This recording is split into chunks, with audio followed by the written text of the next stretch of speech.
150వ కీర్తన 6వ వచనం, సకల ప్రాణులు యెహోవాను స్తుతించుదురుగాక. యెహోవాను స్తుతించుడి. స్తోత్రం దేవా, సర్వోన్నతుడా, సర్వాధికారి. ఈరోజు యొక్క వాక్యం ధ్యానిస్తూ ఉండగా మాతో మాట్లాడే ప్రతి వారికి వినగల చెవి, గ్రహించగల అనుగ్రహించి, విత్తబడుచున్న వాక్యం వ్యర్థం కాకుండా ప్రతి హృదయంలో నాటబడి ఫలించి విస్తరించి నూరంతల పంటను వారు అనుభవించినట్లు సహాయం చేసినందుకు వందనములు చెల్లిస్తూ నజరేయుడైన యేసుక్రీస్తు నామములో ప్రార్థించి నమ్మి పొందుకుని ఉన్నామా పరమ తండ్రి. ఆమేన్. హల్లెలూయా. చాలా అద్భుతమైనటువంటి సమయానికి మనం వచ్చినాం.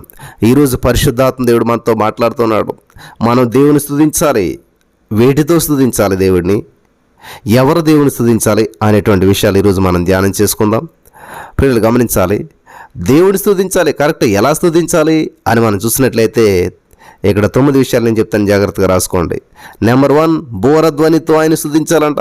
నెంబర్ 2, స్వరమండలంతో ఆయన స్తుతించాలంట. నెంబర్ 3, సితారతో ఆయన స్తుతించాలంట. నెంబర్ 4, తంబూరతోనూ ఆయన స్తుతించాలంట. నెంబర్ 5, నాట్యముతో ఆయన స్తుతించాలంట. నెంబర్ 6, తంతి వాద్యములతో స్తుతించాలంట. నెంబర్ 7, పిల్లన గ్రోవుతో స్తుతించాలంట. నెంబర్ 8, మ్రోగు తాళములతో ఆయన స్తుతించాలంట. హల్లెలూయా. 9వది, గంభీర ధ్వని గల తాళములతో ఆయన స్తుతించాలి. కీర్తన గ్రంథం 150 అధ్యాయం 3-5 వచనాలు. ఇలా 9 వాద్యాలతో ప్రభును మనం స్తుతించాలి. అలా జరిగించడం ద్వారా విశ్వాసికి ఆనందం, ఆశీర్వాదం కలుగుతాయి. కారణం తెలియదు కానీ కొన్ని క్రైస్తవ మత శాఖల వారు ఈ యొక్క వాయిద్యాలను, మ్యూజిక్ ఇన్స్ట్రుమెంట్స్ను తిరస్కరిస్తూ ఉన్నారు, విస్మరిస్తూ ఉన్నారు, వాడటం లేదు. ఇది తప్పు అన్నట్టుగా వీళ్ళు గమనించాలి. తంతి వాద్యములతో పాడదగినటువంటి గీతం అని చెప్పి అర్థం ఇచ్చేటువంటి సామస్ అనేటువంటి పదం వాడారు. ఏంటి, ఈ యొక్క 9 వాయిద్యాలు ఉపయోగించి పాడదగినటువంటి దాన్ని ఏమంటారంటే సామస్ అంటారనమాట. ఈ సామస్ అనేటువంటి నామం నుంచే సామ్స్ అనేటువంటి ఆంగ్ల పదం ఆవిర్భవించింది. దీనినే మనం తెలుగులో కీర్తనలు అని చెప్పి చెప్పుకుంటూ ఉన్నాం. ఇంగ్లీష్లో సామ్స్ అంటారు, తెలుగులో కీర్తనలు అంటారు. హల్లెలూయా. అనగా వాయిద్యములతో పాడదగినటువంటి అని దీని యొక్క భావం. కొంతమంది వాయిద్యములను విస్మరించడం దురదృష్టకరం అనిపిస్తూ ఉంటుంటుంది. హల్లెలూయా. కాబట్టి వేటితో దేవుని స్తుతించాలో అర్థమైంది కదా. నెక్స్ట్, ఎవరు దేవుని స్తుతించాలి? దేవుని స్తుతించే వాళ్ళు ప్రత్యేకంగా ఉంటారా? కొంతమంది దేవుని స్తుతించాలా, కొంతమంది పాటలు పాడాలా? ఇలాగా ప్రశ్నలు మనకు ఉంటుంటాయి. ఇక్కడ దేవుడే సమాధానం ఇస్తున్నాడు. 150వ కీర్తన 6వ వచనంలో, సకల ప్రాణులు యెహోవాను స్తుతించుదురుగాక. సకలం అన్నమాట. అందరూ కూడా, ప్రాణం అన్నవారు సకల ప్రాణులు అంటే ఊపిరున్న ప్రతి ఒక్కరు కూడా యెహోవాను స్తుతించాలి. ఊపిరున్న ప్రతిది కూడా గొప్ప బృందగానంతో, తోటి గొంతులు గమనించాలి, గొప్ప బృందగానంతో మరి ఆ కోటి గొంతులు మేళవించి పాడుతూ ఉండగా వినాలని చెప్పి దేవుడు కోరుకుంటూ ఉన్నాడు. పరలోకం ఇలాగే ఉంటుంది. ప్రాతకాల పక్షులన్నీ కూడా ఒక వృక్షంపై కిచ్ చెప్పి చేస్తున్నటువంటి శబ్దాల ధ్వని మరి నేనైతే విలేజ్లో ఉన్నప్పుడు వినేటువంటి వాడిని. ఉదయం మరి సాయంత్రం.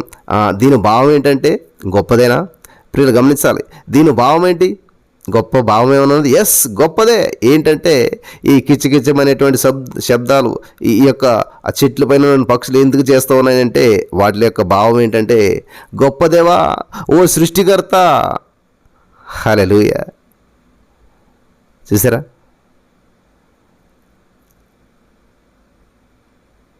చూస్తారు దేవుని ఎలాగా ఆరాధన చేస్తేనే.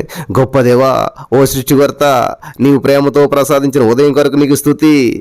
అలాగే క్షేమంగా మా గూటికి మమ్మల్ని చేర్చినందుకు నీకు స్తుతి. పక్షుల కిలకిల రావాలో స్థుతులు వస్తున్నాయి ప్రియులారా. హల్లెలూయా. కాబట్టి గమనించాలి, ఇది ప్రతి దాంట్లో ఉంటుంది. అద్భుతాలు. కాకి కావమంటదంటే ఈ లోకంలోకి ఏది కాదు అని అర్థం అనమాట. ఎర్లీ మార్నింగ్ కోడి లేసి ఏమనుకు వస్తుందో తెలుసా? కుక్కురువరకు అంటే దేవుడొక్కడే అని చెప్పి తెలియజేస్తుంది. కుక్కురువరకు అంటే దేవుడొక్కడే అని చెప్పి అది ఎర్లీ మార్నింగ్ లేచి నీకు తెలియజేస్తుంది. హల్లెలూయా. దేవునికి స్తోత్రం కలుగును కాక. కాబట్టి ఈరోజు నీ మాటలు వింటున్న ప్రియులారు చాలా జాగ్రత్తగా ఉండాలి. ఈరోజు మీరు గమనించారా లేదో, మీకు ఎప్పుడన్నా కోళ్ళను పెంచే అలవాటు ఉందో లేదో తెలియదు కానీ నేను నా చిన్నతనంలో కోళ్ళను పెంచేటువంటి వాడిని. ఆ కోళ్ళను పెంచినప్పుడు ప్రియులు గమనించాలి, ఆ గింజలు వేస్తుంటుంటే, లేకపోతే ఆహారం వేస్తుంటుంటే, లేకపోతే వడ్ల గింజలు, బియ్యం గింజలు ఏం వేస్తుంటే వాటి మరి అవి తినేసి నీటిని పెడుతుంటే అక్కడ తాగుతూ ఉండేటువంటి అనమాట. మీరు గమనించినట్లయితే కోడిపుంజు ఏం చేస్తుందో తెలుసా? అది తలొంచి ఆ యొక్క నీళ్లు తాగేటప్పుడు తలంచి పాత్రలో ఆ నీళ్లను తీసుకుంటుంది అనమాట. నీళ్ళని తీసుకున్న వెంటనే అదేం చేస్తుందంటే తల ఏమో ఆకాశం వైపు ఎత్తేస్తుంది.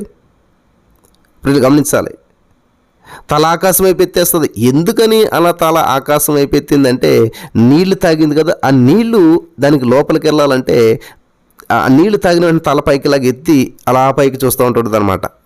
ఎందుకని మీరు గమనించారా? ఎప్పుడైనా చూసారా? పుంజు అలా ఎందుకు చేస్తుంది అని మనం ఆలోచన చేసినట్లయితే, పుంజు నీళ్ళను తీసుకుని, పుంజు ఆ నీళ్ళను తాగినందుక ఆ నీళ్ళను తీసుకుని నోట్లో వేసుకుని ఏం చేస్తే తెలుసా? ఆకాశం వైపు కన్నులెత్తి, ఆకాశం వైపు తలెత్తి, దేవా నీకు స్తుతి, హల్లెలూయా అని చెప్పి దేవునికి కృతజ్ఞతలు చెల్లిస్తూ ఉంటుంటుందట. హల్లెలూయా, దేవునికి స్తోత్రం. ఆ నీళ్లు తాగే పైకి తల పైకి దేవా నీకు కృతజ్ఞతలు, నీకు స్తోత్రం అని చెప్పి చెల్లిస్తుందంట. గమనించాలి, సృష్టిలో ఉన్నటువంటి అల్ప జీవులే ఇలా దేవుని స్తుతిస్తే మరి నీ విషయం ఏంటి, మన విషయం ఏంటి ఒకసారి ఆలోచించేద్దాం. చాలామంది క్రైస్తవులు స్తుతి కూటాలని పెడతారు, కానీ అవి సుత్తి కూటాలుగానే మారిపోతూ ఉన్నాయి. మనుషులను గణపరిచేవారుగా ఉంటారు, దేవుణ్ణి ఆయన మహిమను మరుగు చేస్తూ ఉంటుంటారు. అసలు మనం మరో విషయం తెలుసుకోవాలి ప్రియులారా, సకల ప్రాణులు మాత్రమే కాదు అనేకమైనవి దేవుని స్తుతిస్తూ ఉన్నాయని చెప్పి దేవుని వాక్యం సెలవిస్తోంది. గలగల పారే సెలయేళ్ళు, వయ్యారంగా నర్తిస్తూ ప్రవహించే నదులు అన్నీ కూడా ఆయనను స్తుతిస్తున్నాయి. దేవుని స్తుతించుడి, ఎల్లప్పుడూ దేవుని స్తుతించుడి అనేటువంటి పాట ఈ యొక్క దేవుని స్తుతించుడి, ఎల్లప్పుడూ దేవుని స్తుతించుడి, ఈ పాట 150వ కీర్తనను ఆధారం చేసుకుని రాసినటువంటి పాట. నా ప్రియమైనటువంటి సహోదరి స్నేహితులారా, సమయమనక అసమయమనక ప్రభును స్తుతించండి. స్తుతిలో ఆరోగ్యం ఉంది, స్తుతిలో ఆనందం ఉంది. యేసుక్రీస్తు ప్రభువు నిత్యము దేవుని స్తుతించేటువంటి వాడు. అటువంటి శ్రేష్టమైనటువంటి అలవాటు మనకు కూడా పరిశుద్ధాత్మ దేవుడు కలిగించి మరి నడిపించి ఆ గొప్ప గొప్ప అద్భుతాలు చేయునుగాక. ఆమేన్.